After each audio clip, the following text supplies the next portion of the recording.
Baik, nah sekarang di sini kita sudah memiliki tabel untuk panas jenis ya. Di sini specific heat itu adalah panas jenis atau kalor jenis. Nah, di sini tabel ini adalah tabel dari panas jenis dari beberapa material yang biasa kita temukan. Kita lihat di sini contohnya. Ada 3 yang awal di sini. Ini itu semuanya adalah H2O ya. Ini adalah H2O atau air, tapi dalam bentuk yang berbeda-beda, dalam fase yang berbeda-beda. Yang pertama fase liquid itu adalah cair, solid itu padat yaitu es, dan yang ketiga itu dalam fase gas atau uap air.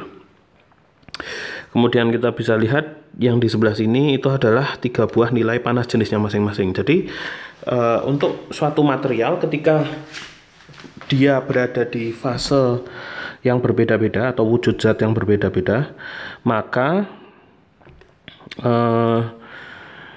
dia akan memiliki panas jenis yang berbeda-beda. Nah, di sini kita bisa lihat panas jenisnya yang paling besar itu adalah di dalam bentuk cair, yaitu air yang biasa. Kemudian yang paling rendah ketika dia dalam bentuk uap air gitu ya. Nah, ini uap air dan es itu panas jenisnya mirip, hampir sama ya. Yang satu 2,11, yang satunya 2,00. Nah, kemudian kita lihat di sini ada dry air, itu adalah udara kering. Dia punya panas jenisnya 1,01. Nah, satuannya di sini memakai bukan satuan SI ya. Ini satuannya adalah Joule per gram derajat Celcius. Kalau SI, mau SI ini kita harus jadikan ke kilogram. Jadi harus diubah, dikonversi gitu ya. Nah, cara mengubahnya konversi gimana? Jadi misalkan kita mau ubah dari sini ada, misalkan kita ambil nilai untuk iron atau besi, itu memiliki panas jenis 0,45 per gram derajat Celcius. Jadi untuk panas jenis dari iron atau besi itu ya, itu sama dengan 0,45 Joule per gram derajat Celcius. Nah, ini kalau kita mau jadikan kilogram gimana? Nah, kita tahu bahwasanya di sini 1 gram itu sama dengan 10 pangkat min 3 kilogram kan gitu. Nah, berarti kalau kita mau jadikan ke kilogram, maka 1 gram yang di bawah ini kita jadikan 10 pangkat min 3 kilogram.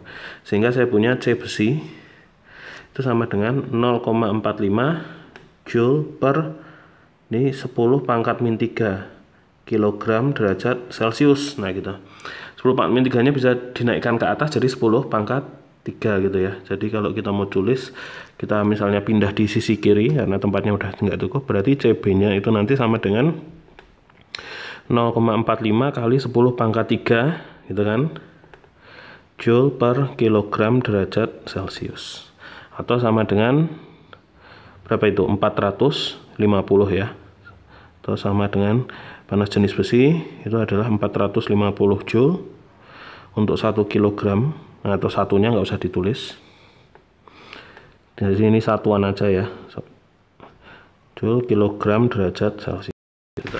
Nah, itu adalah cara contoh mengkonversi dari tabel ini menuju ke satuan yang SI ya, karena di tabelnya itu satuannya nggak SI. Tapi nanti kalau di dalam soal belum tentu Anda harus mengubah satuannya ke SI. Misalkan jika diketahui massa zatnya itu dalam satuan gram, maka dari tabel ini langsung saja Anda gunakan tanpa harus mengkonversi gramnya menjadi ke kilogram. Nah, oke, di sini kita punya relasi, kita akan bahas relasi antara kalor dan perubahan temperatur. Jadi kan di efek-efek dari kalor terhadap suatu zat itu kan yang kita bahas di awal itu ada 3 ya. 1 menaikkan temperatur, 2 itu adalah memanjangkan atau memperbesar volumenya ya, ekspansi thermal.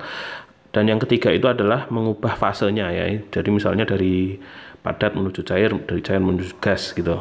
Nah, ini kita akan bahas relasi yang pertama, yaitu efek kalor terhadap suatu objek itu adalah menaikkan temperaturnya. Nah, di sini kita akan lihat relasinya. Nah, dari definisi kita tahu bahwasanya kapasitas panas C besar itu adalah Q dibagi dengan delta T gitu ya. Ada juga yang menulis, ini Anda akan dapatkan beberapa versi gitu, C sama dengan delta Q per delta T.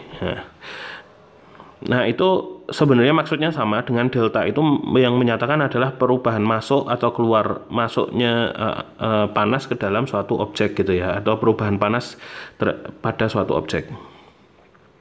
Nah sekarang kita tahu bahwasanya ada definisi lain. Jadi ini kan adalah definisi dari kapasitas panas ya. Ini adalah kapasitas panas.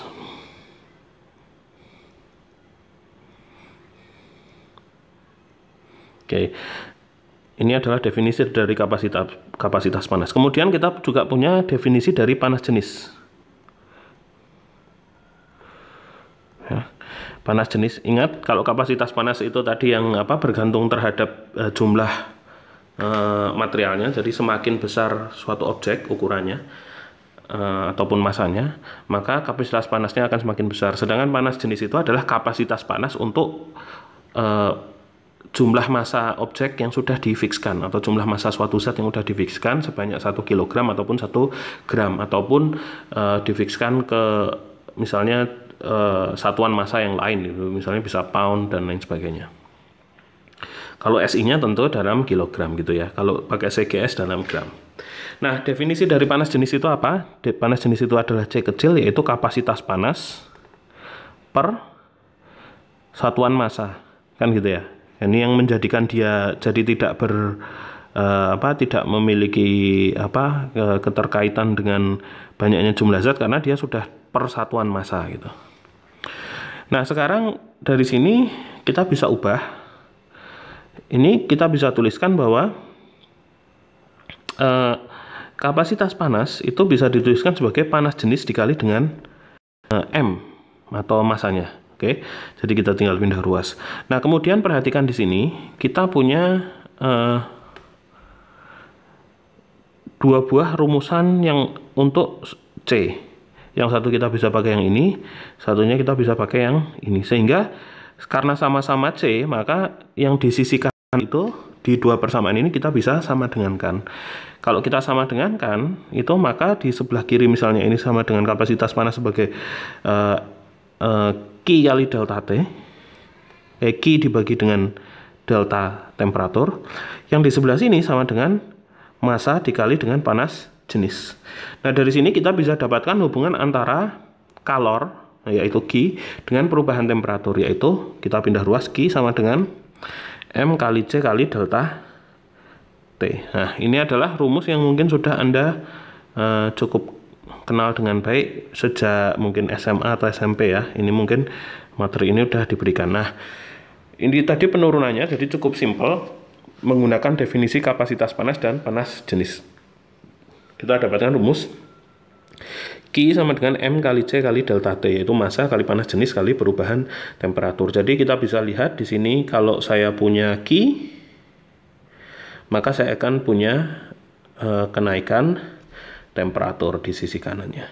Nah, itu adalah rumus pertambahan temperatur karena kalor, yaitu rumus ini merupakan relasi antara kalor dan perubahan temperatur.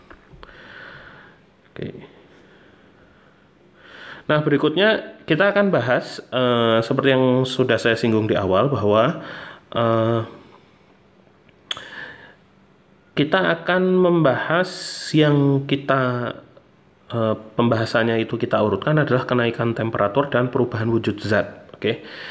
Nah, di sini yang akan kita bahas berikutnya itu adalah proses perubahan wujud zat dari padat menjadi cair, atau biasa kita kenal dengan nama peleburan. Peleburan itu sama juga proses dari padat menuju ke cair. Nah, sekarang di sini kita punya gambar, yaitu model suatu benda padat. Nah, kita mungkin sudah tahu dan mendengar bahwa setiap objek di alam itu tersusun dari atom. Ya. Nah, di sini adalah sebuah model benda padat, itu atomnya tersusun fix ya. Jadi atom-atomnya itu tidak bisa bergerak bebas. Jadi dia kaku. Yang menyebabkan benda padat kaku itu adalah atom-atomnya penyusunnya itu fix di tempatnya masing-masing. Nah, di sini digambarkan sebagai apa ini susunan semacam matriks gitu ya, persegi gitu ya. Nah, itu adalah atom-atom. Nah, yang membuat mereka tidak bisa bergerak bebas itu adalah ada ini, ikatan antar atom yang digambarkan dengan anak panah itu. Jadi mereka itu saling berikatan dan ikatannya itu kaku, yang menyebabkan mereka tidak bisa bergerak terlalu. Ya, mereka mungkin bisa masih bergerak tapi gerakannya sangat kecil, yaitu hanya semacam getaran di posisinya masing-masing, tapi mereka tidak bisa lepas dari situ. Nah, karena tiap atom ini sebenarnya masih bisa bergerak walaupun hanya berupa getaran kecil gitu ya. Misalnya ini bergetar di sini gitu. Ini bergetar, tapi dia nggak bisa lolos dari titik setimbangnya di situ. Jadi kadang orang memodelkan suatu benda padat itu, ikatannya itu kadang dimodelkan, bukan kadang, tapi memang umumnya untuk pemodelan yang sederhana itu dimodelkan menggunakan pegas atau per di sini. Jadi mereka itu saling diikat oleh per. Oke, jadi mereka saling terikat oleh per. Nah, ini yang gambaran yang semacam ini, dan pernya ini kaku ya. Semakin apa ya, padat bendanya itu kan menggambarkan bahwasanya pernya itu benar-benar kaku gitu. Nah, karena dia per itu, maka secara umum titik setimbangnya di tengah-tengah itu, kemudian dia masih bisa bergetar di sekitar titik kesetimbangannya itu karena mereka diikat oleh per atau pegas gitu ya. Nah, proses mencair itu gimana? Proses mencair itu ketika kita pasok panas ke dalam zat padat ini berupa Ki, itu efeknya itu apa? Kalor itu efeknya adalah ke energi kinetik. Jadi energi kinetik itu adalah energi gerakan. Jadi kalornya tadi diubah menjadi gerakan dari si atom-atom yang diikat oleh per tadi. Semakin banyak panas yang kita pasok ke dalam material itu, maka gerakannya akan semakin kuat. Jadi dia bisa punya getarannya itu semakin kuat, dia bergetarnya semakin kuat, sehingga lama-lama ikatannya itu, ikatan pernya itu nggak kuat menahan dari gerakan si atom-atom yang disebabkan oleh pasokan panas dari luar tadi ya. Semakin dia dipasok panas, maka gerakannya itu akan semakin kuat gitu. Nah, pernya itu nggak kuat menahan gerakan yang semakin kuat karena akibat panas tadi. Karena gerakannya itu semakin kuat, dia susunan yang tadinya rapi itu mulai menjadi agak semacam lumer gitu ya. Nah, lumernya itu adalah perubahan dari padat menuju ke cair gitu. Nah, di sini mungkin kita bisa lihat, kalau Anda ingin lihat simulasi bagaimana sebuah benda itu berubah menjadi padat ke cair ataupun nanti dari cair ke gas, itu Anda bisa akses simulasinya secara online. Jadi nah, ini kita pilih yang FET Colorado ini Anda bisa cari di Google. Anda bisa cari yang FET Colorado ini, FET Free Online Physics Chemistry. Nah, ini Anda klik. Nah, di sini terdapat banyak simulasi-simulasi, tidak hanya fisika, tapi ada fisika, kimia, biologi, dan macam-macam. Kita bisa lihat. Nah, ini Interactive Simulation for Science and Math. Nah ya, di sini bisa dilihat ada fisika, kimia, matematika, ilmu bumi, dan biologi. Kita akan masuk ke fisika. Kemudian di sini yang kita pilih, di sini Anda bisa lihat di subjek yang sebelah kiri ini. Di subjek-subjek ini kita hanya akan pilih yang heat and thermodynamics ya. Heat and thermo. Jadi Anda bisa lihat misalnya gerakan suara dan gelombang, ini ada kerja energi, daya, fenomena kuantum, cahaya dan radiasi kelistrikan dan kemagnetan gitu. Anda bisa juga, ada juga yang kimia, ada matematika, biologi, dan lain sebagainya. Nah, kita akan pilih yang khusus panas dan termodinamika. Yang lainnya kita uncheck karena kita nggak butuh ya. Kuantum fenomenanya juga enggak. Ini enggak, ini enggak, ini enggak. Nah ini adalah ada 15 hasil di sini heat and thermo. Kita akan cari yang perubahan state of matter ya. Di sini ada dua. Ini ada yang basic, ini ada yang state of matter. Kita coba cek yang basic aja dulu.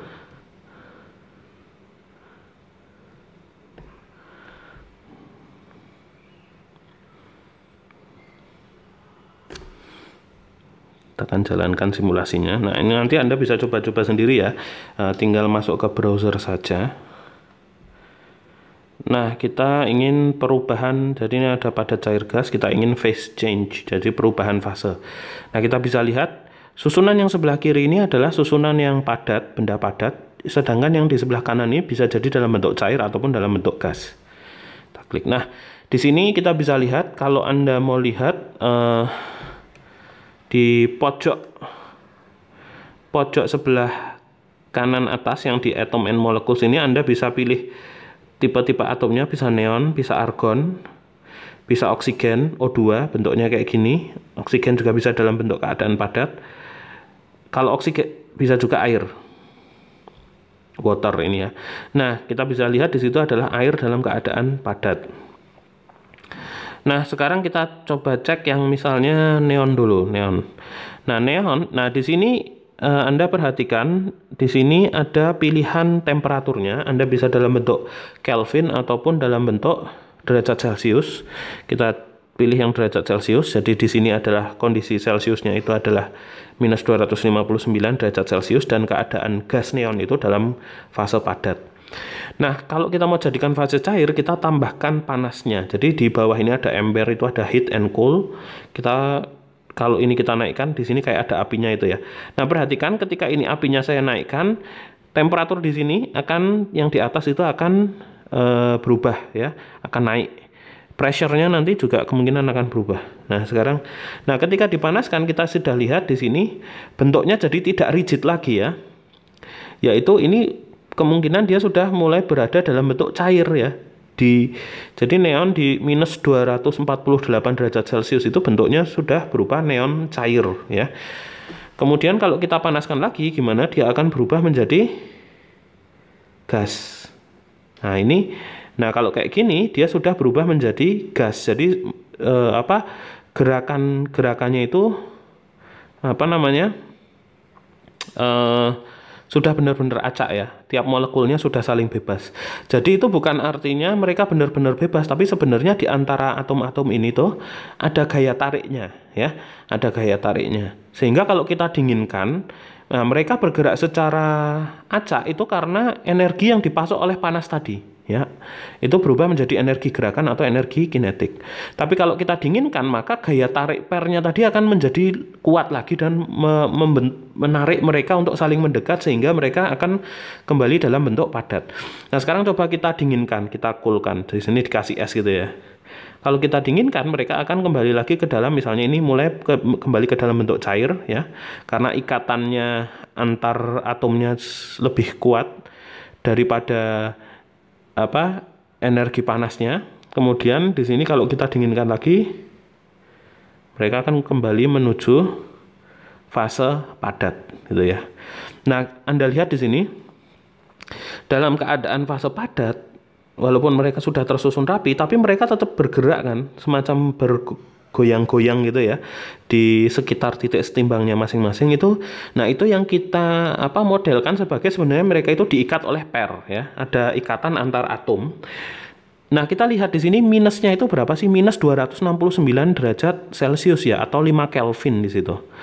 Nah, selama dia tidak 0 Kelvin, maka gerakan ini itu akan ada. Artinya itu dia masih punya panas. Jadi minus 269 derajat Celcius itu bukan artinya dia tidak ada panas di situ. Atau 0 derajat Celcius itu bukan berarti ketiadaan panas, tapi dia itu hanya ukuran 0 derajat Celcius itu kan hanya ukuran panas ketika ukuran temperatur ketika air membeku ya. Tapi itu bukan berarti tidak ada panas. Jadi objek dalam bentuk es itu masih ada panasnya, cuman panasnya kecil gitu ya. Ini temperaturnya 5 Kelvin. Nah, ketiadaan panas itu saat 0 Kelvin. Nah, yang secara secara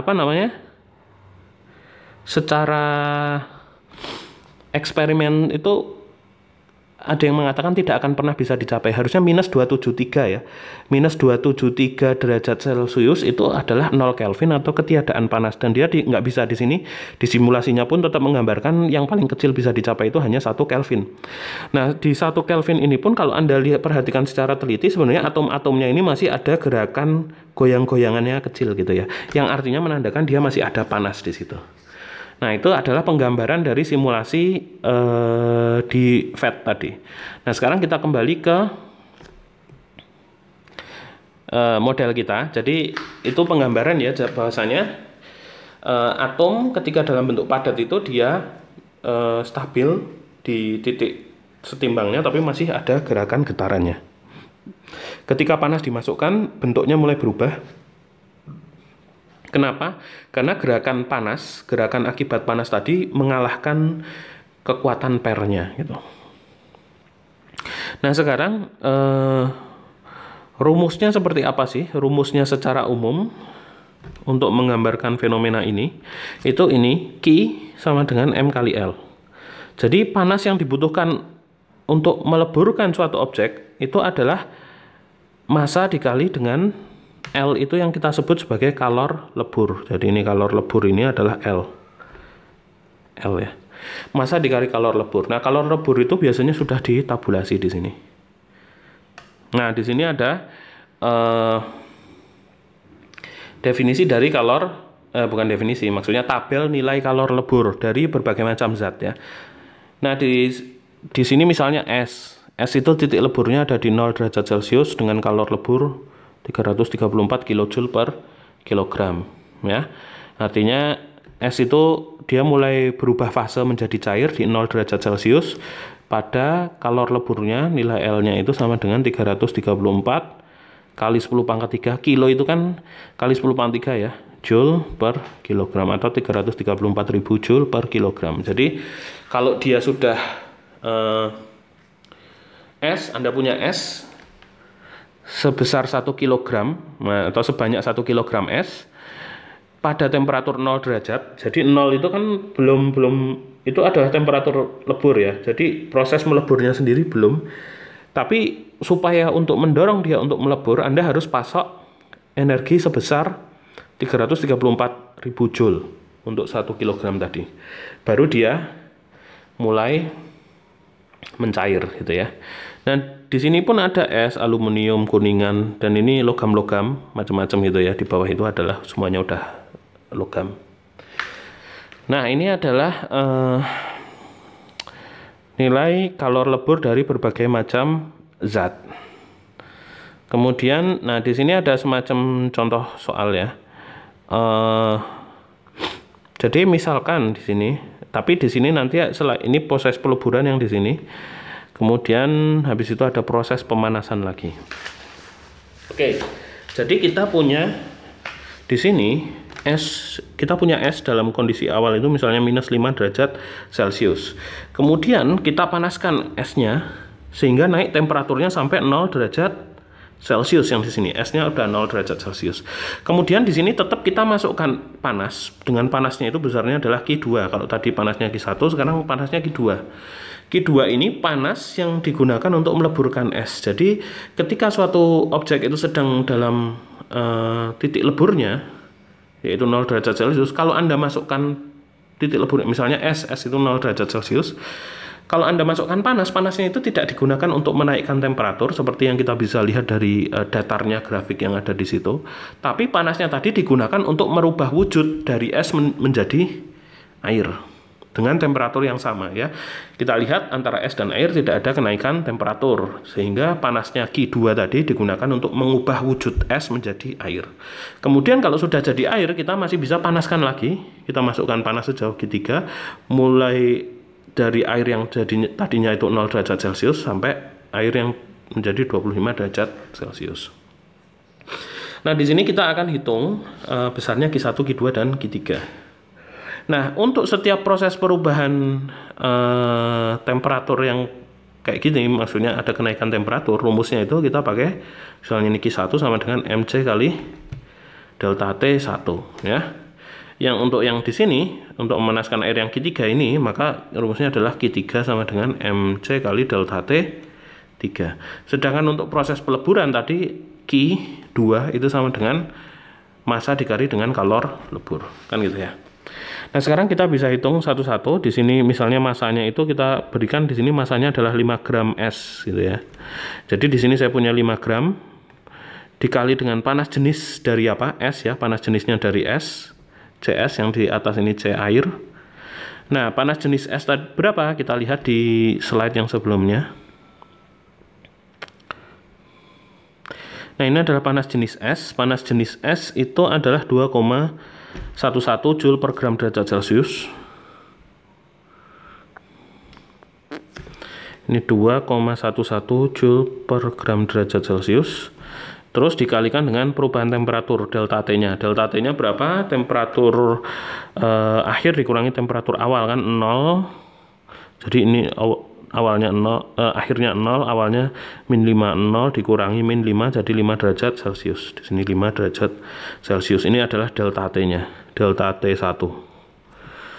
Ya, berarti saya punya, ya ini tinggal dihitung. Ini coret, Celciusnya coret, gramnya coret, sehingga nah kayak gini kan, kalau misalnya yang diketahui itu adalah gram, maka tadi satuannya kita tidak perlu ubah ke kilogram. Tapi kalau misalnya yang diketahui itu kilogram, masanya dalam kilogram, yang salah satu bisa diubah, bisa kilogram diubah jadi gram atau gramnya yang diubah jadi kilogram.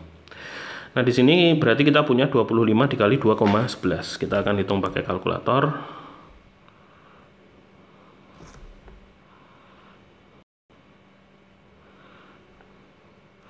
25 kali 2,11 ya, bukan 2,11, 2,11, 52,75. Oke, kita masukkan ke berapa tadi? 52,75. Jadi di sini saya akan punya 52,75 Joule. Itu adalah Q1. Jadi kalor untuk proses pertama yang dibutuhkan itu adalah sebesar 52,75 Joule. Kemudian untuk yang kedua, masanya masih sama kan, masanya adalah 5 gram dikali dengan kalor lebur dari S ya. Kalor lebur dari S itu yang mana? Tadi kita bisa lihat di sini. Kalor leburnya itu 334 kali 10⁻³ Joule per kilogram ya. Oke. 334 kali 10⁻³ ini aja kita copy ke sana.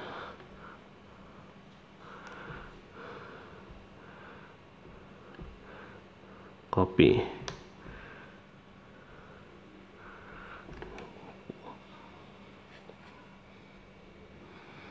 Kemudian kita paste di sini. Nah, tadi L-nya itu kan ini ya. Kali 334 kali 10⁻³ Joule per kilogram. Tapi ingat di sini ada perbedaan, yang satu pakai gram, satunya pakai kilogram. Nah, kalau kita jadikan gram di sini ada, berarti kita langsung ganti aja, dihapus. Jadi 1 kilogram kan 1000 gram ya. Jadi di bawah ini bisa diganti dengan 10⁻³ gram. Tuh. Jadi di sini jadi 10⁻³ gram ya. Jadi 10⁻³ nyoret. Nah, gini. Jadi hasilnya adalah membatasi sama dengan gramnya juga dicoret, 334 kali 5 ini 20, 2, 15, 17, ini 1670 Joule ya. Oke, 20, 17 ya, betul. Kemudian yang terakhir adalah masanya air tadi dipanaskan, maka kita pakai MC delta T lagi, ini adalah 5 gram. Sekarang kita harus cari tahu berapa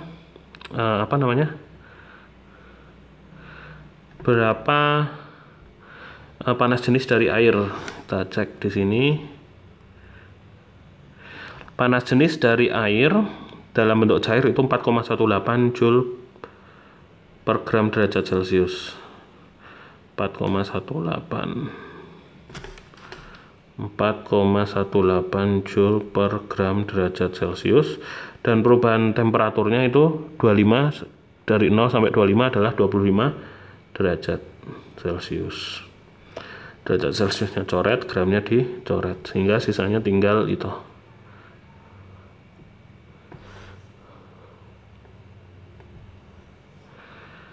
Nah, sekarang bisa dilihat di sini 25 kali 5 125, 125 kali 4 18 ya.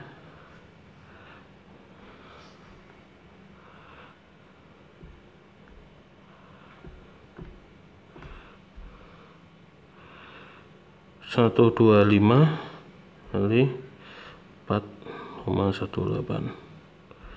522,5 ya.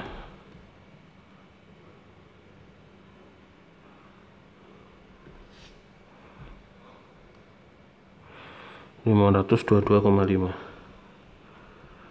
Joule gitu ya. Sehingga kalau panas totalnya berapa? Q total itu sama dengan Q1 plus Q2 plus Q3.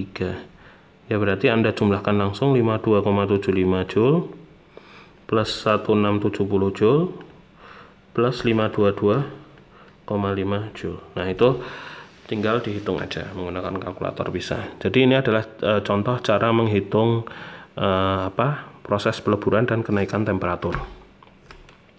Nah, berikutnya kita akan lihat di sini ada proses penguapan. Nah, di sini ini adalah fase dalam bentuk cair. Penguapan itu akan atau pendidihan itu perubahan dari wujud cair menuju ke gas ya. Nah, di sini misalkan ini dalam bentuk gas, ini sebenarnya ikatan antar atomnya masih ada, tapi gerakan termalnya itu lebih besar. Jadi ini ada kecepatan ke sana, yang ini ada kecepatan ke sana. Walaupun mereka masih ada ikatan antar atomnya itu sebenarnya masih ada, tapi kecepatannya itu jauh lebih besar. Kecepatan acaknya itu jauh lebih besar. Ini misalnya punya kecepatan, itu kecepatannya udah ada. Misalnya ini punya kecepatan ke sini gitu. Nah, V-nya ini vektor kecepatan tiap atom ini itu kan berasal dari energi kalor tadi ya. Jadi kecepatan karena akibat energi panas tadi lebih kuat daripada ikatan antar atomnya. Itu adalah bentuk uap. Oke. Rumusnya simple. M kali U. U dengan U itu adalah kalor uap. M itu massa. Ini massa. Ini kalor uap. Nah, kita mau lihat kalor uapnya itu berapa nilainya. Di sini ada tabel-tabelnya. Masih sama. Titik uapnya di sini. Jadi air mulai menguap di 100 derajat Celcius dan kalor uapnya nilainya adalah 2260 kJ per kilogram ya. Berarti 260.000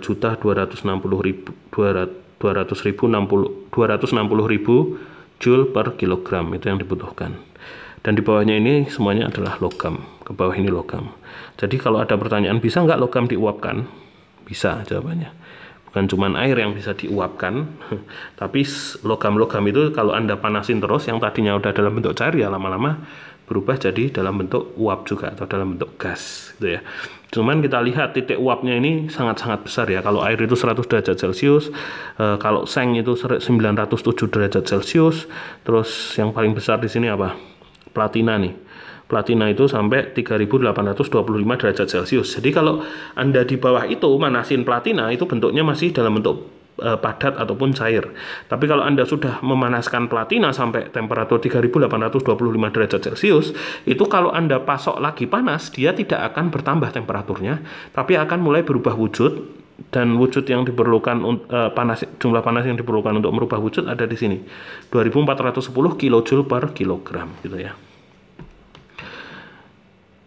Nah, di sini kita masih pakai contoh yang air, proses penguapan ya. Jadi, misal di awal saya punya air, temperaturnya 50 derajat Celcius, dipanaskan dengan jumlah kalor Q1, sehingga airnya itu sampai ke titik didihnya 100 derajat Celcius, kemudian masih diberi panas sebesar Q2, sehingga akhirnya air yang 100 derajat Celcius tadi semuanya menjadi uap di 100 derajat Celcius.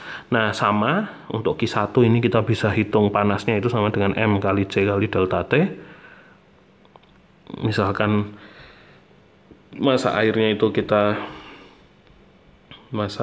sama dengan 5 gram sama kayak tadi. Jadi tinggal masukkan yang sama ya. Jadi di sini nanti 5 gram kali 4,18 Joule per gram derajat Celcius kali perubahan temperaturnya adalah 100 dikurangi 50 ya. Perubahan temperaturnya di sini delta T sama dengan 100 kurangi 50 derajat Celcius.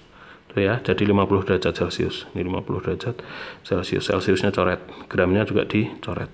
Tuh.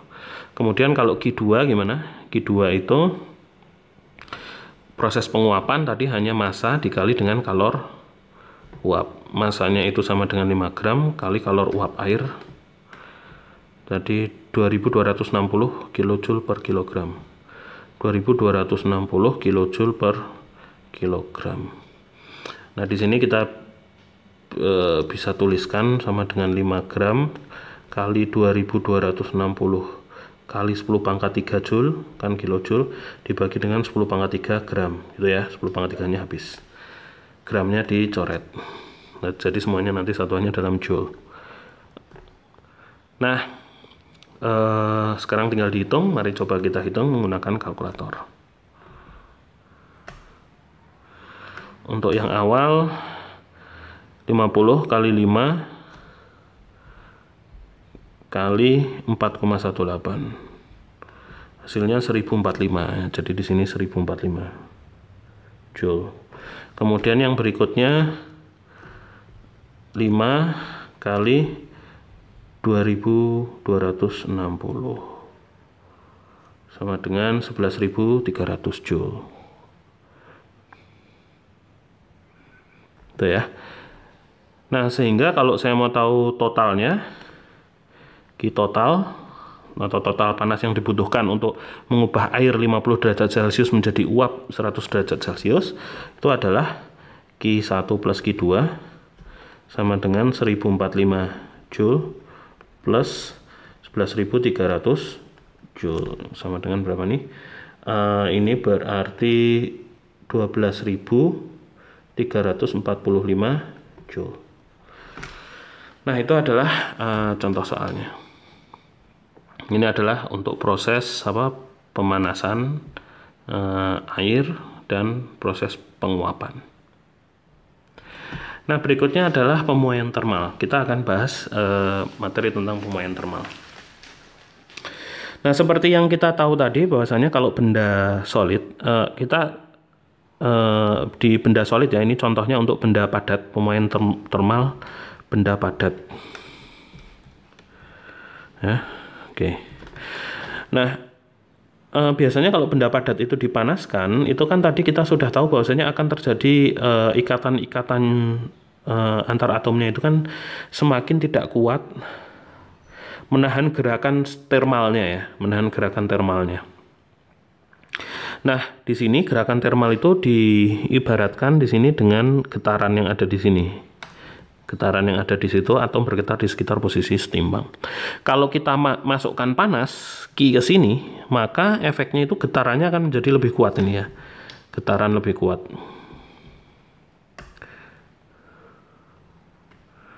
Nah, karena getarannya itu lebih kuat, maka secara keseluruhan ini jarak-jarak pisahnya akan jadi semakin, jarak pisah antara atom akan semakin besar.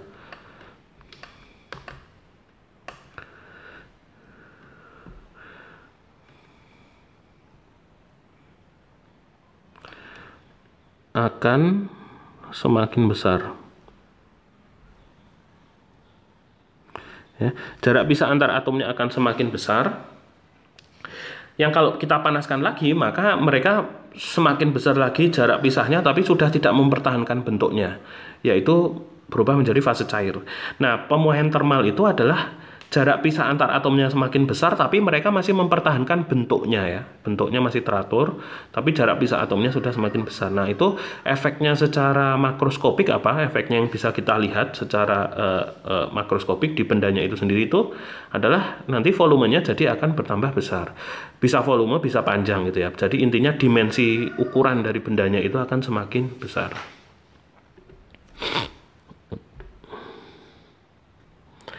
Nah, di sini ada rumusan pemuaian termal. Jadi pemuaian panjang. Jadi misalnya suatu benda batang gitu, kita panasin Pertama suhunya T0, kemudian suhunya jadi T, maka panjangnya yang tadinya itu L0 berubah jadi L dengan pertambahan panjang sebesar delta L.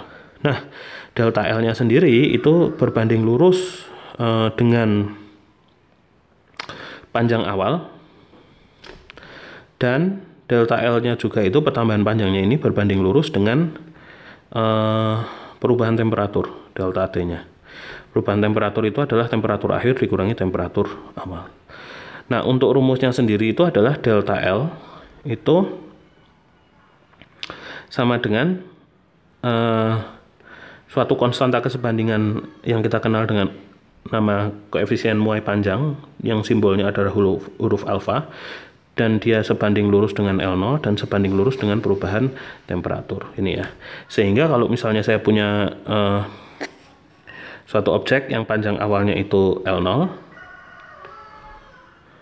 ya, terus L0 ini kena panas Q, maka dia akan berubah menjadi misalnya jadi L gitu ya. Yang L ini besarnya adalah L0 plus delta L. Delta L itu adalah pertambahan panjangnya ya. Yang delta L-nya itu sendiri adalah ini.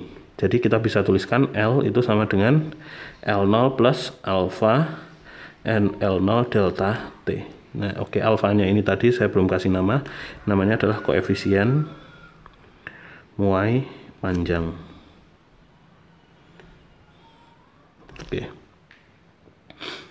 Nah, ini adalah bentuk rumusnya kayak gini. Atau tentu saja bisa dituliskan L sebagai L0 dikali 1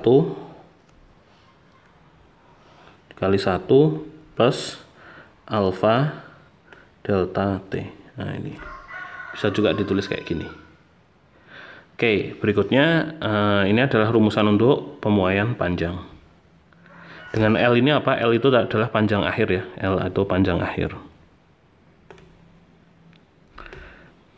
setelah pemanasan gitu ya. Oke, berikutnya di sini ada nilai-nilai koefisien muai panjang. Ini angkanya itu adalah 10 pangkat min 6 ya. 10 pangkat min 6 derajat Celcius pangkat min 1. Nilai alfa untuk berbagai macam zat. Ada air, ada aluminium. Kebanyakan di sini ya ada beton, ada tembaga, ada intan itu. Bahkan intan punya koefisien muai panjangnya 1 ya. Jadi kalau kita mau dituliskan secara utuh, alfanya itu misalnya untuk intan 1 kali 10 pangkat 6 ya. 1 kali 10 pangkat min 6 per derajat Celcius. Derajat Celcius pangkat min 1 itu kan per derajat Celcius artinya. Jadi kalau misalnya ini misalnya PVC. PVC ini berarti alfanya kalau kita mau tuliskan sama dengan 52 kali 10 pangkat min 6 per derajat Celcius, itu sama. Oke, jadi ini hanya untuk referensi kalau untuk mengerjakan soal misalnya gitu. Nah, kemudian kita setelah punya namanya pemuaian panjang, kita bisa juga analisa pemuaian luas ya. Jadi di sini untuk pemuaian luas itu kita akan kalau pertama suhunya T0, luasnya itu A0. Kemudian ketika suhunya berubah jadi T lebih panas, maka kita bisa lihat di situ ada penambahan dari A0 itu sebesar delta A ya. Delta A itu kayak huruf L kebalik gitu ya. Nah, jadi luasnya sekarang yang di sini itu adalah A sama dengan A0 plus delta A gitu ya. Oke. Nah, yang kita bisa lakukan itu sebenarnya logikanya gini. Kalau misalnya ini kita ibaratkan dengan semacam kubus gitu ya. Bukan kubus apa, persegi. Ketika dipanaskan dia menjadi luasnya jadi segini. Yang itu artinya kan di sebelah sini itu ada pertambahan panjang dan di sebelah sini ada pertambahan panjang ya. Misalnya di sini ini L0, ini L0 juga. Yang di sini jadi L, ini L. Kalau A0 itu sama dengan L0 kali L0 ya, atau L0 kuadrat. Panjang L kuadrat. Sedangkan kalau yang A ketika dia panasnya udah bertambah itu kan sama dengan L kuadrat atau L kali L gitu ya. Sedangkan L-nya itu sendiri apa? L itu kita bisa pakai definisi yang tadi. L-nya itu adalah dengan L itu sama dengan L0 plus delta L kan gitu ya. Nah delta L nya tadi sama dengan L0 plus L0 alfa delta T ya. L0 alfa delta T. Nah ini nanti kalau Anda kalikan, itu sebenarnya Anda akan dapat bentuk perkalian kayak gini. L0 plus L0 alfa delta T kuadrat. Tuh. Jadi tinggal Anda kuadratkan aja. Atau kalau pengen gampang L0 nya tarik keluar, ini Anda udah punya L0 kuadrat. Sini tinggal 1 plus alfa delta T kuadrat gitu ya. Maka saya akan punya L0 kuadrat dikali dengan 1 plus alfa kuadrat delta T kuadrat plus 2 alfa delta T gitu ya.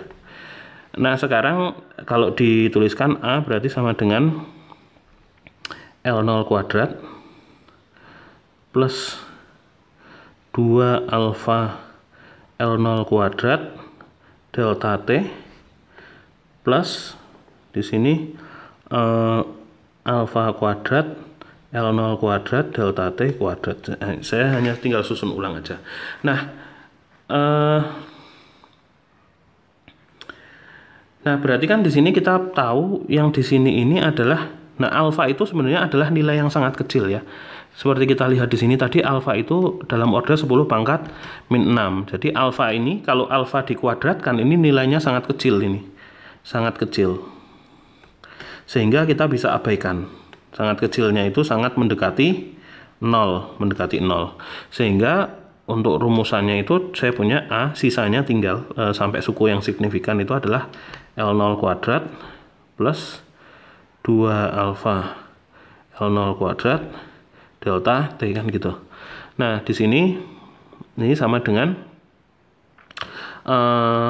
L0 kuadrat tadi apa? L0 kuadrat ini adalah A0 yang di bawah atau luasan awal. Berarti A itu sama dengan A0 plus A0 kali 2 alfa gitu kan plus delta T. Nah 2 alfa ini biasanya orang kasih nama tertentu, bisa beta, bisa gamma dan lain sebagainya. Misalnya kalau ini kita kasih nama beta, yang ini sama dengan 2 alfa gitu ya. Maka ini rumusnya bisa kita tuliskan sebagai A. Rumus untuk pemuaian luas itu adalah di sini kita bisa tuliskan sebagai A kali A0 plus A0 kali beta delta T, dengan beta itu sama dengan koefisien muai luas, kita sebut gitu. Jadi koefisien muai luas itu nilainya adalah 2 kali koefisien muai panjang. Nah ini adalah rumus untuk pemuaian luas. Kemudian berikutnya yang terakhir adalah koefisien pemuaian volume ya. Volumenya juga intinya di sini sama. Jadi volume, misalnya saya punya volume awal itu adalah L0 pangkat 3 gitu, atau panjang awal dari sisi kali sisi kali sisi gitu ya. Nanti setelah kenaki akan berubah menjadi V, volumenya itu berubah menjadi L pangkat 3, di mana L-nya sendiri itu adalah L0 plus L0 alfa delta T gitu ya. Nah nanti kalau Anda masukkan ini ke dalam sini dan mengabaikan suku-suku alfa yang pangkatnya lebih dari misalnya pangkatnya lebih dari 1 ya, misalnya alfa kuadrat, alfa pangkat 3 itu diabaikan semua karena dia nilainya sangat kecil, maka Anda akan berakhir dengan rumus V yang mirip sama V0 plus V0 gamma kali delta T, dengan gamma ini adalah koefisien gamma itu sama dengan nilainya adalah 3 kali koefisien muai panjang, dan gamma ini dikenal dengan nama koefisien muai volume.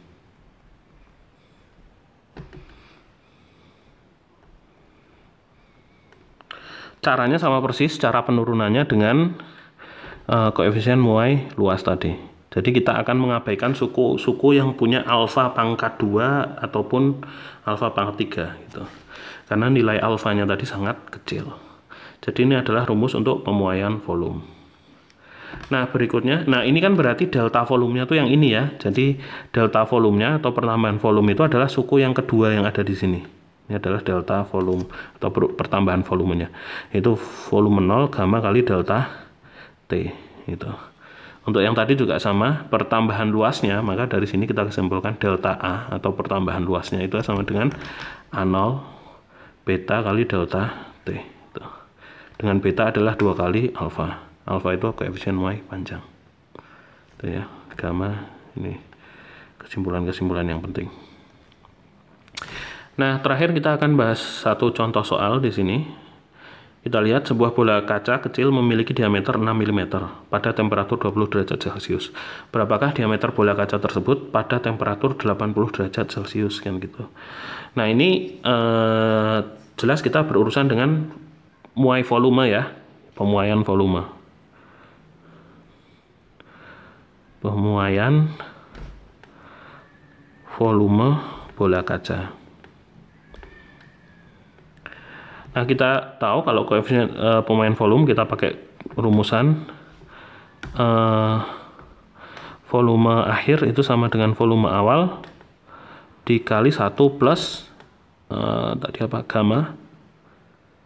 gamma delta T ini ya. 1 plus gamma delta T kita cek. Ya. Dengan gamma itu adalah 3 kali alfa. Atau sama dengan volume 0 1 plus 3 alfa delta T gitu ya. Nah, sekarang delta T-nya berapa? Delta T-nya dari 80 dari 20 menuju ke 80, maka di sini saya punya delta T itu sama dengan 60 derajat Celcius. Kita tinggal cari alfa untuk kaca ya. Nah, volume awalnya itu berapa? Volume awalnya itu adalah V0, diameternya ini adalah 3 mm, maka jari-jarinya itu sama dengan diameternya 6 mm, maka jari-jarinya sama dengan 3 mm. Jadi saya punya sama dengan volume awal itu adalah 4/3 pi kali R pangkat 3 ya, sama dengan 4/3 kali pi kali 3 mm kubik kan gini ya. Berarti saya punya di sini 27. Ini berarti tinggal 9, ini coret sama ini nanti. Ini kan 27 ya. Nanti jadi 3/3 itu kan jadi coret sama ini hasilnya adalah 9 mm kubik gitu ya. Karena 27 kan, 27 kali 3. Berarti 9 kali 4 kali pi. Jadi saya punya 36 pi gitu ya. 36 pi mm kubik. Ini adalah volume awalnya. Nah, sekarang alfanya berapa? Alfanya kita lihat untuk kaca. Untuk kaca di sini ya, kaca ini ada yang di sini nih kaca. 8,5 kali 10 pangkat min 6 per derajat Celcius. 8,5 kali 10 pangkat min 6. Alfanya yang di sini 8,5 kali 10 pangkat min 6 1 per derajat Celcius itu. Nah, kita masukkan sekarang di sini. Saya punya di sini 36 pi mm kubik kali 1 plus 3 kali 8,5 kali 10 pangkat min 6 per derajat Celcius kali 60 derajat Celcius. Derajat Celciusnya coret. Nah, di sini saya punya, kita hitung aja pakai kalkulator ya.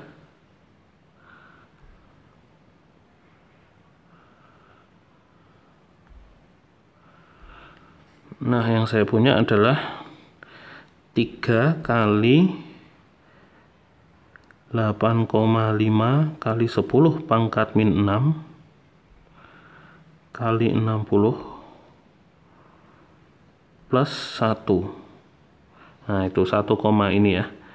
1,00153 kali 36. Jadi 36,00153. 36,00153 pi mm kubik. Nah, ini sekarang dia volumenya jadi yang ini, yang bawah ini. Nah, yang ditanyakan diameter ya sekarang. Oke. Kalau kita ditanya diameter, kita karena udah slide-nya udah habis, kita tulis di atas, maka volume ini sama dengan 4 PR. 4 volume sama dengan 4/3 volume bola ya, PR pangkat 3. Yang kita mau cari tahu kan jari-jarinya tadi itu ya. Nah, volumenya ini sama dengan 36,00153 pi sama dengan 4/3 pi R pangkat 3. Pi-nya kita coret. Berarti R pangkat 3 di sini. R pangkat 3 sama dengan 3 kali 36,00153 dibagi 4. Nah, langsung kalau kita mau cari tahu R, berarti sini di akar kubik gini ya. Oke. Maka R-nya berapa? Kita hitung pakai kalkulator.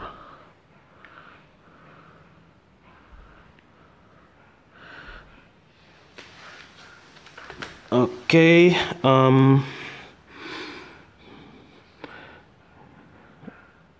akar kubik dari 3 kali 36,00153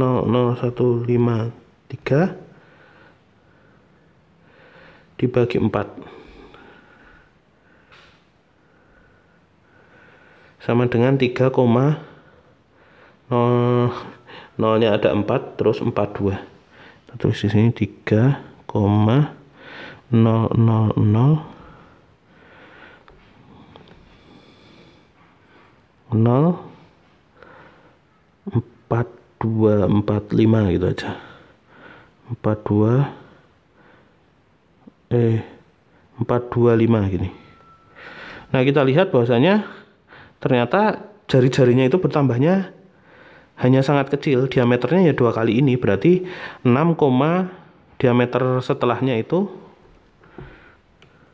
setelah dipanaskan sebesar 60 derajat Celcius itu diameternya menjadi 6,234,850.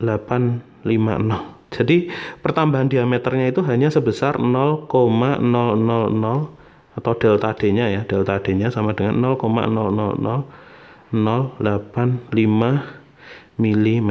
Jadi pertambahannya sangat kecil, hampir tidak teramati. Ya, tapi itu adalah contoh soalnya ya. Jadi ini adalah contoh soal tentang pemuaian volume. Nah, oke, berikut ini tadi adalah untuk materi kuliah pertama kita tentang temperatur, kalor, dan perubahan wujud zat. Kita akan bertemu lagi di materi kuliah yang berikutnya. Wassalamualaikum warahmatullahi wabarakatuh.